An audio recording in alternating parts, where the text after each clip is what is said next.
Écoutez, les nouvelles sont bonnes.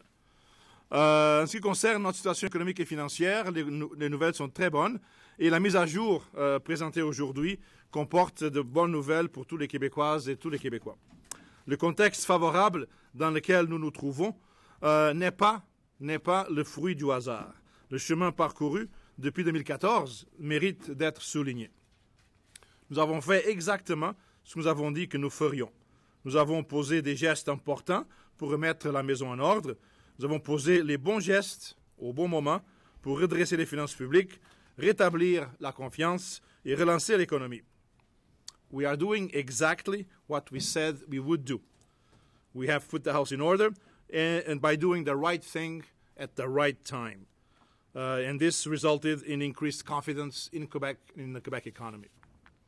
Notre plan fonctionne et cette mise à jour confirme qu'avec nos actions, le Québec consolide encore un peu plus une situation économique et financière très favorable. Le produit intérieur brut, le PIB du Québec, devrait enregistrer une croissance de 2,6% en 2017, soit presque un point de pourcentage de plus que nous avions prévu au mois de mars. Avec la croissance économique la plus forte des 15 dernières années, le Québec est désormais reconnu comme une des économies les plus performantes au Canada. La vigueur de l'économie se reflète aussi sur le marché du travail. Nous avons le plus bas taux de chômage de notre histoire.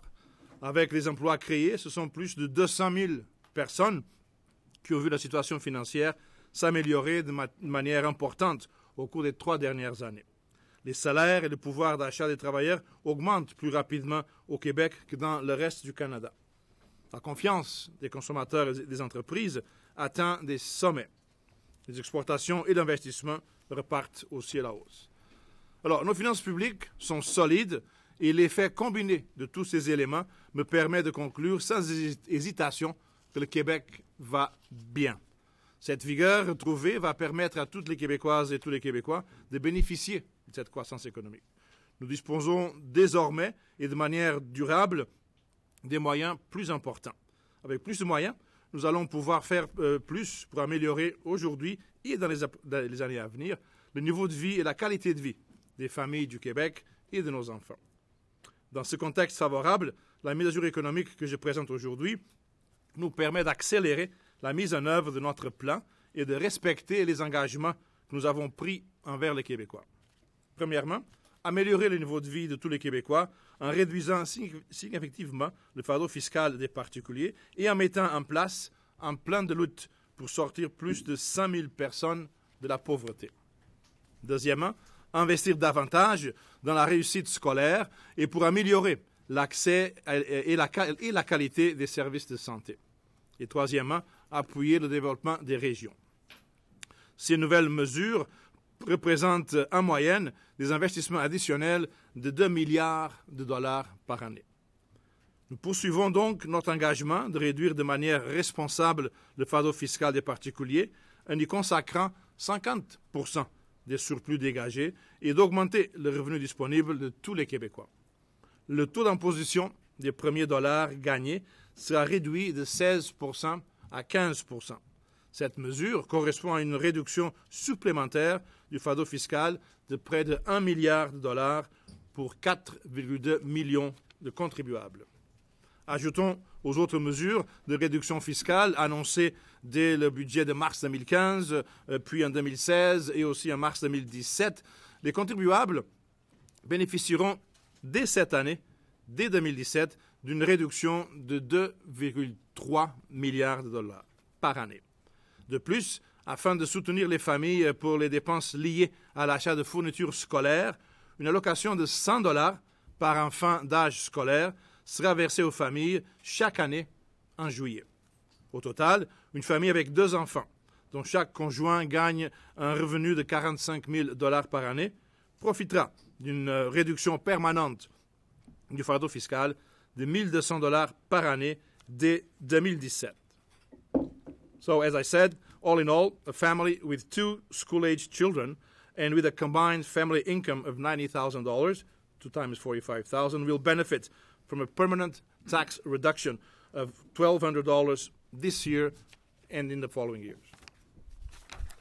Je vais maintenant céder la parole à mon collègue, le ministre de l'Emploi, pour qu'il vous présente les grandes lignes du plan de lutte à la pauvreté. Merci beaucoup, Carlos. Bonjour. Alors, comme l'a souligné mon collègue, les mesures annoncées pour diminuer le fardeau fiscal des Québécois et le troisième plan de lutte à la pauvreté forment un tout cohérent, visant à améliorer le niveau de vie de tous les Québécois. Bien que j'aurai dans les prochains jours le plaisir de vous présenter en détail le troisième plan de lutte à la pauvreté et à l'exclusion sociale, je me permets aujourd'hui de mettre en lumière quelques grandes lignes. Tout d'abord, ce plan sera le tout premier du genre à présenter un objectif chiffré, vérifiable, de sortie de la pauvreté. Tel qu'annoncé, je vous le confirme qu'il permettra à plus de 100 000 Québécoises et Québécois de quitter de manière permanente leur situation de pauvreté. Ces 100 000 nouvelles personnes permettront au Québec d'atteindre pour la première fois la cible fixée en 2002 par les parlementaires lors de l'adoption à l'unanimité de la loi-cadre visant à lutter contre la pauvreté et l'exclusion sociale, c'est-à-dire placer le Québec parmi les sociétés industrialisées comptant le moins de personnes pauvres. Pour y arriver, ce plan s'articulera autour des axes suivants. Tout d'abord, bonifier le revenu disponible des personnes en situation de pauvreté, notamment en majorant les prestations d'aide financière de dernier recours et du programme Objectif Emploi. Ensuite, assurer un accompagnement et favoriser l'intégration au marché du travail. Finalement, faciliter la participation sociale et l'inclusion économique. En ce qui concerne le premier axe, c'est-à-dire la bonification de l'aide financière de dernier recours, nous allons porter une attention particulière aux personnes qui sont piégées dans la pauvreté, due notamment à des contraintes sévères à l'emploi. On sait que le travail représente la meilleure façon de se sortir de la pauvreté, mais celles-ci sont moins susceptibles d'améliorer leur situation financière par l'emploi. Bien entendu, pour les personnes aptes au travail, nous allons continuer de privilégier encore les mesures d'accompagnement et d'incitation au travail dans un contexte historique où les besoins de main-d'œuvre sont criants dans toutes les régions du Québec. Rappelons que si les deux premiers plans ont été bénéfiques pour les familles, ce nouveau plan mettra l'accent sur les personnes seules et les couples sans enfants qui demeurent de loin le groupe le plus fortement représenté au sein de la population pauvre au Québec et pour lequel trop peu a été fait jusqu'ici. J'aurai donc le plaisir de vous présenter dans les prochains jours l'ensemble des mesures et les détails de ce troisième plan québécois de lutte à la pauvreté et à l'exclusion sociale. Je remercie par ailleurs mon collègue pour sa grande collaboration et je lui cède la parole pour la suite de sa présentation. Très bien. Merci, François. Alors, notre mise à jour prévoit également des investissements additionnels en santé et en éducation. Des sommes additionnelles de 444 millions pour la réussite éducative et l'enseignement supérieur viennent s'ajouter aux investissements de 3,4 milliards déjà prévus pour la politique de la réussite éducative lancée en juin dernier. Ces investissements additionnels seront principalement consacrés à la stratégie sur les services éducatifs aux jeunes enfants de 0 à 8 ans. Ils permettront notamment de recruter 500 professionnels, des orthophonistes et des orthopédagogues, dès septembre prochain, pour bonifier les services aux élèves, favoriser l'égalité des chances et améliorer la qualité éducative, notamment pour les enfants ayant des besoins particuliers. Nous annonçons également notre intention d'apporter des modifications importantes au régime de la taxe scolaire. La dernière révision de ce régime date de 25 ans et des ajustements s'avèrent nécessaires, notamment pour régler la problématique liée aux écarts de taux.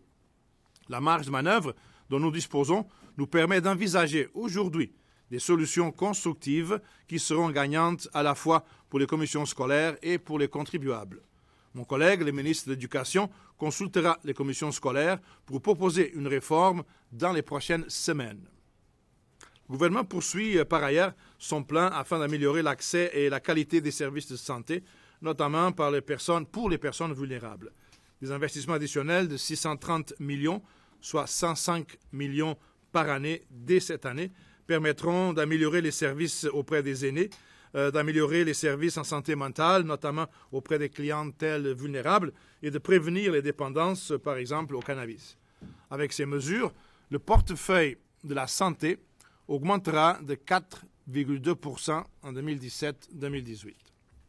Enfin, et dans un autre registre, depuis 2014, nous agissons sur plusieurs fronts pour stimuler la croissance économique dans toutes les régions du Québec, en créant un environnement favorable au développement des entreprises, à l'émergence de nouveaux projets et à la création d'emplois.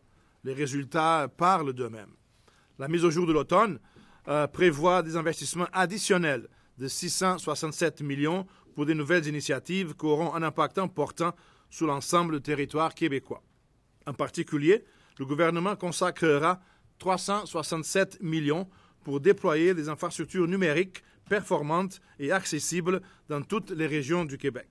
Ces montants additionnels, parce que c'est additionnel, ce n'est pas ce qui a été annoncé hier, c'est additionnel à cela, permettront d'accélérer la mise en œuvre et d'ajouter de nouveaux projets à ceux annoncés hier qui démontrent le besoin et l'importance de connecter rapidement toutes nos régions afin de soutenir leur inclusion économique et sociale. Avec ces nouveaux investissements, c'est plus de 90% des Québécois qui auront accès à l'Internet à très haute vitesse. Alors, en conclusion, nous nous étions engagés à équilibrer les finances publiques et à relancer l'économie pour mieux financer et améliorer les services à la population, notamment en santé et en éducation. Le contexte favorable que nos actions ont contribué à créer nous permet maintenant d'accélérer la mise en œuvre de notre plan pour alléger le fardeau fiscal des Québécois de manière responsable, tout en contrôlant notre dette afin d'assurer l'équité intergénérationnelle.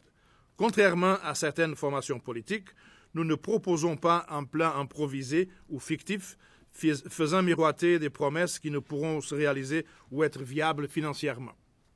Ces politiques qui consistent à faire des promesses, dépenser d'abord et réfléchir ensuite, sont néfastes et dangereuses pour l'avenir du Québec.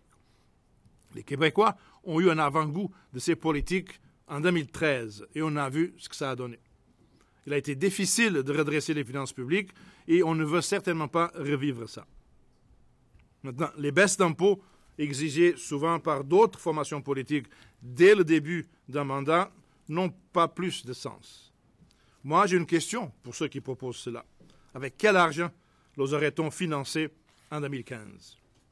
Le fonds de génération, peut-être? Des déficits additionnels? Des coupures massives dans les services? Cette approche qui consiste à se payer des baisses d'impôts tout de suite, sans en assurer de financement, c'est comme partir avec la caisse et laisser nos enfants payer la note. Non merci, nous on ne fait pas ça.